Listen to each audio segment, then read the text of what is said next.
Chipset atau prosesor merupakan komponen yang menjadi andalan dari sebuah smartphone. Perkembangan mobile gaming pada ponsel juga menuntut kehadiran prosesor-prosesor yang kuat.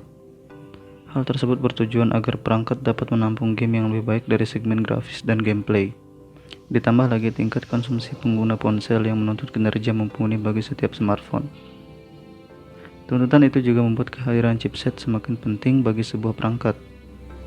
Bagi kamu pengguna smartphone, mungkin sudah mengenal jenis chipset prosesor seperti Snapdragon dan Exynos. Namun tidak sedikit juga yang masih bingung membedakan mana yang lebih baik antara keduanya. Karena itu, saya ingin membuat sebuah komparasi sederhana untuk memudahkan kamu yang ingin beli smartphone baru. Mari kita simak sama-sama.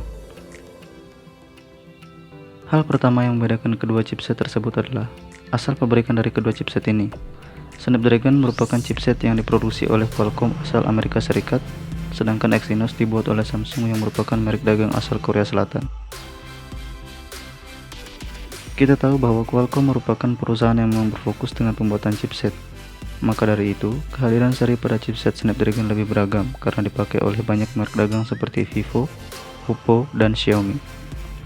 Dikarenakan dibuat langsung oleh Samsung yang juga memiliki produk smartphone, maka chipset Exynos mayoritas digunakan oleh perangkat-perangkat perusahaan saja. Meskipun begitu, hal ini tidak menutup kemungkinan kalau merek lain juga bisa memakai prosesor Exynos. Pembeda selanjutnya hadir pada kualitas dan daya tahan baterai yang bisa diberikan oleh dua prosesor ini. Untuk segi baterai, dapat dikatakan bahwa penyematan chipset Exynos lebih baik dibandingkan dengan Snapdragon. Pasalnya, Snapdragon memang sengaja didesain untuk para pengguna smartphone yang menginginkan performa maksimal pada perangkat. Sedangkan untuk Exynos, itu sengaja dirancang untuk mengoptimalkan penggunaan ponsel dari segi daya tahan pakainya, sehingga tidak perlu menguras baterai. Perbandingan selanjutnya ada pada performanya, di mana untuk urusan yang satu ini, Snapdragon dapat dikatakan lebih baik. Penilaian ini merujuk pada daftar ponsel dengan kinerja terbaik di kelas flagship AnTuTu Benchmark.